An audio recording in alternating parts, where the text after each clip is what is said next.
We are talking about organizing and decluttering for death. Are your wishes known if you should die suddenly?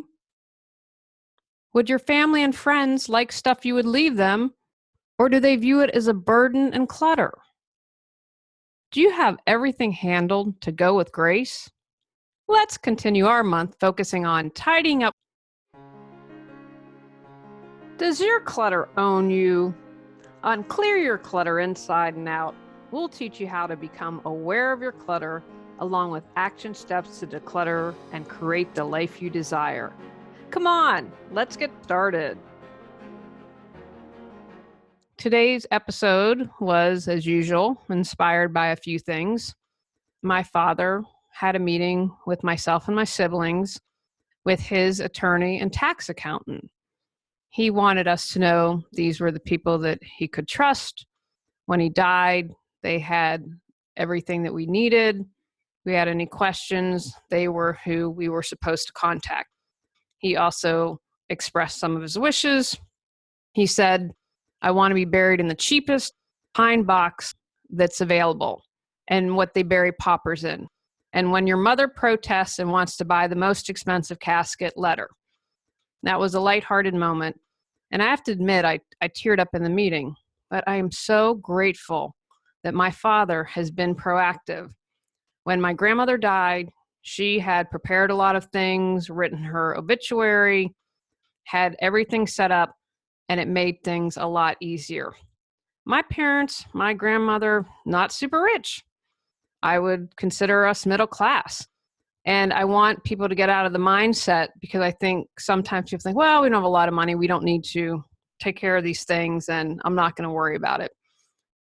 I would encourage you to start thinking about these things. I'd like to plant a little seed. This can be a really difficult thing for people to think about. I was tearing up. I know my father's going to die, but I just didn't want to deal with it. I also have a friend who has two parents that are really sick and have been in and out of the hospital for just about a year.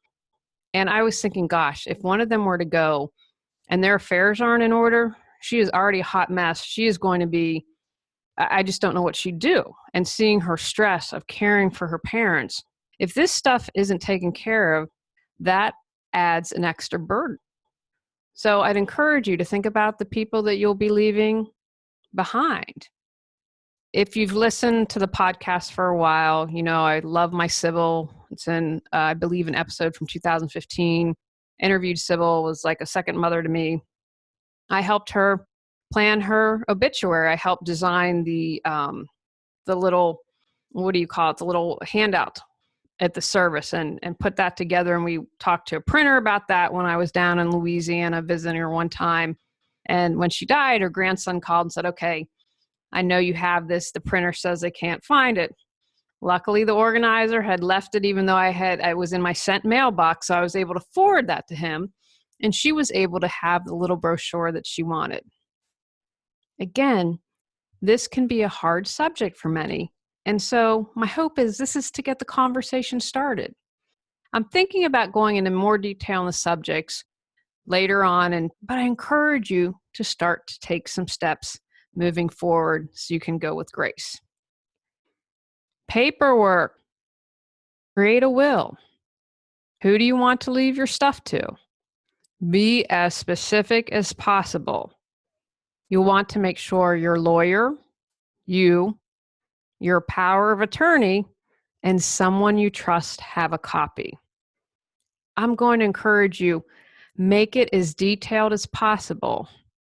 My neighbor's mother died, and he is the executor of the will. However, everyone has an equal say, and it is a nightmare right now. A couple of the siblings would like to sell the house, a couple don't, and they all have to be in agreement. And this is going on 6 or 7 months now, and it seems there's no end in sight. If you have a lot of stuff that you're going to be leaving, and say there are multiple children and grandchildren, I'd encourage you, how do you want to do it? Have everyone draw a straw, and then that's the order you go in and people get a pick. Come up with a system so there's no drama. My husband shared with me when his grandmother died, She wrote specifically, "Don't fight over my stuff. This stuff is not worth it. It's not worth much for y'all to get bent out of shape and get angry with each other." They didn't listen to her. Make it as easy on possible and write out your wishes. You'll need to designate a power of attorney. This gives someone the power to make financial decisions for you when you can't make those decisions for yourself. So, for an example, if you're in an accident and can't think for yourself, you'll want to make sure your lawyer, you, your power of attorney, and someone you trust have a copy. I'd also encourage you to keep a safety deposit box with all of your will, your power of attorney, and all of your important paperwork. Have an advance directive. This designates your medical wishes. Again, people who should have a copy are the doctor, you, your power of attorney, someone you trust, and in the safety deposit box. I did a podcast earlier where I talked about medical documents, and you can find out more about that in health records. Make a contact list. People who should be immediately notified when you die. Your immediate family, power of attorney. Make a list of who should be notified and invited to the funeral or memorial. Don't forget to include people you do not want notified and who are not to attend the funeral or memorial. That's absolutely your choice. Plan your funeral. I mentioned how my grandmother and Sybil have done that, and it was a great gift to those of us who were left behind when they went on to their next adventure. What type of service would you like? Where do you want the service? Would you like a burial, cremation, be donated to science? Where will we be buried or cremated? Consider writing an obituary. That allows you to decide with what is written. I'm going to write my own obituary, and I'm having a lot of fun with it. I want people laughing when they read it. Make a list of important account information. You'll want all your account information so they can be closed easily after you die. Bank, utilities, cable, cell phones, where your accounts are. And don't forget about social media. If you're really active on Facebook, what do you want to happen when you go? Make a list of death benefits and insurance policies. That includes auto insurance, home insurance, life insurance, veteran service, and Social Security. Again, have all of this information written up and have a copy in your safety deposit box. Make a list of all your assets. Include titles and registrations. Keep it in a safe at home, or again, a safety deposit box at the bank. You have all the answers within. Got Clutter, 365 journal prompts books support you in figuring out how to clear your clutter. Get control of your clutter so your clutter doesn't control you. Reclaim time, money, sanity, and resources.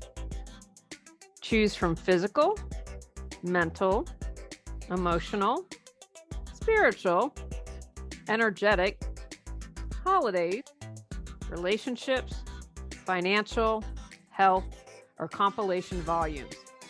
Free MP3 meditation with purchase. Learn more at reawakenyourbrilliance.com.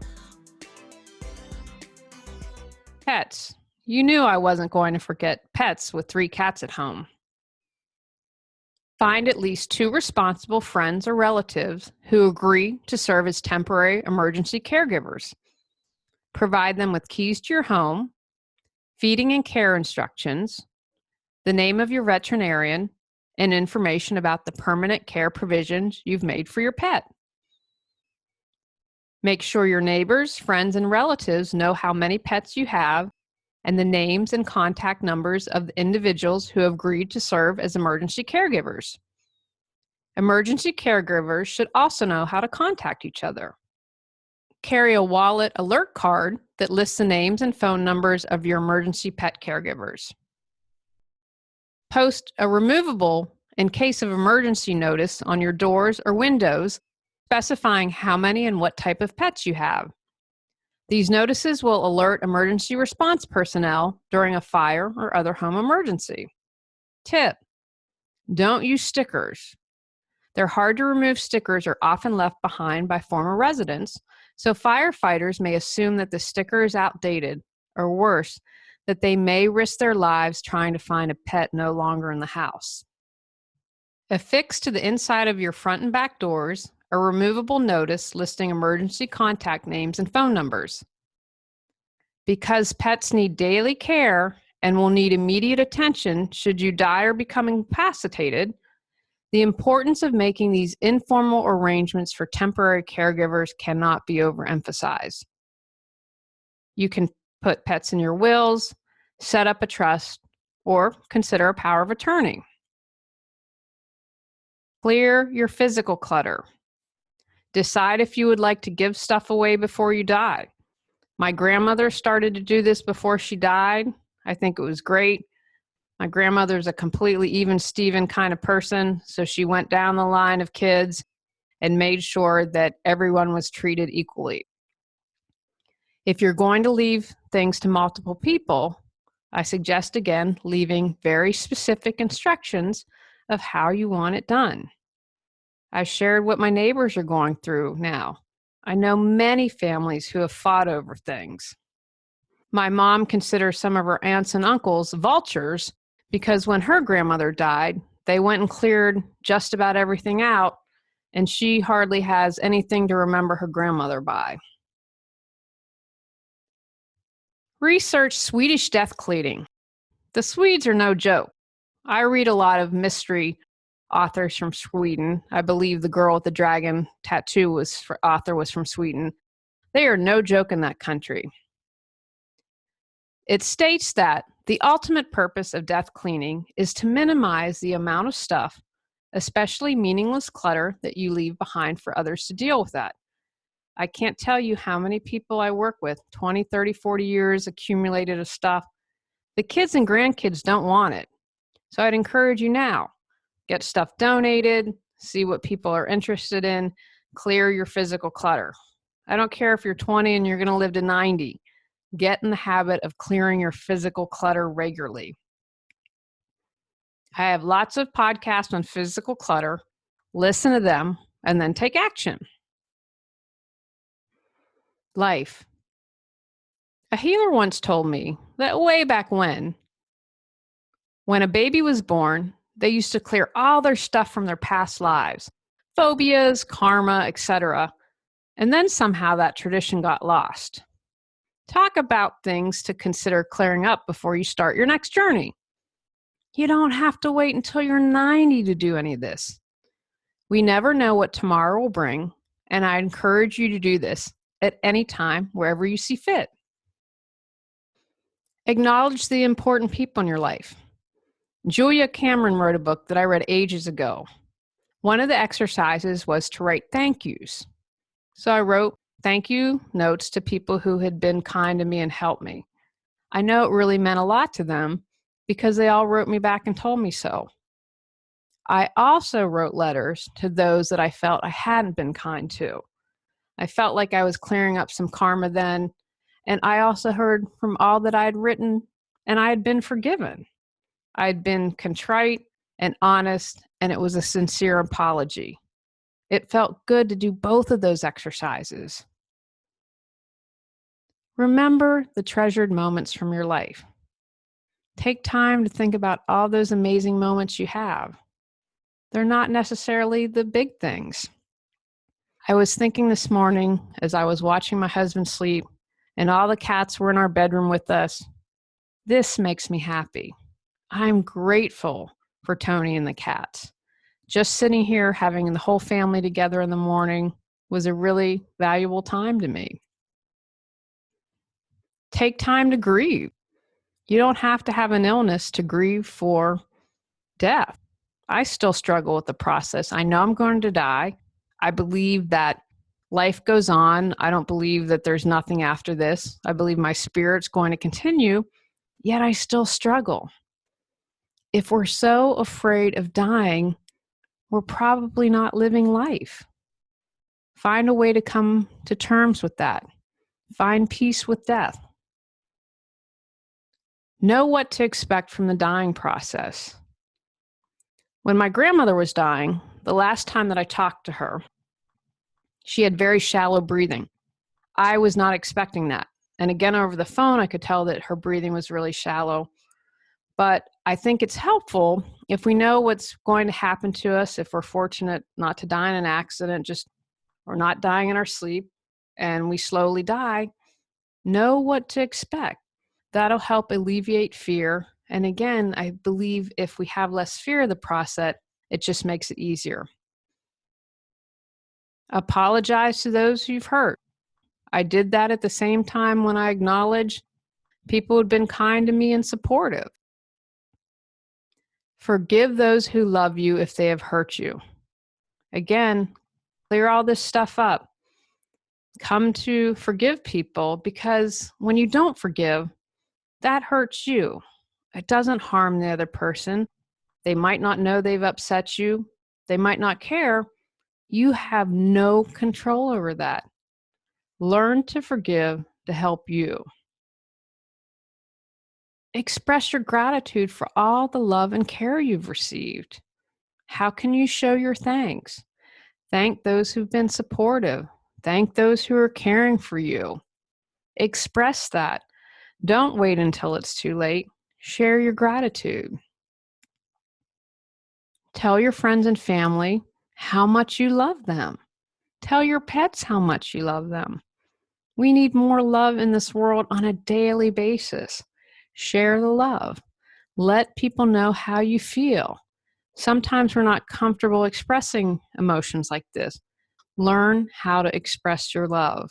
It will not only be returned to you, I believe it supports you in feeling better. And finally, if you're able, take time to say goodbye. Have those meaningful conversations. If you need to get something off your chest, share that, express that. Take time to have those meaningful and deep conversations and say goodbye to people.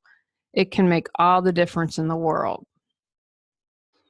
Take actions from today's podcast. Make a will. Designate a power of attorney. Decide on healthcare directives. Write out your wishes, including planning for your funeral. Create a plan for your pets. Clear out your physical clutter. And take time to reflect on your life and express your feelings.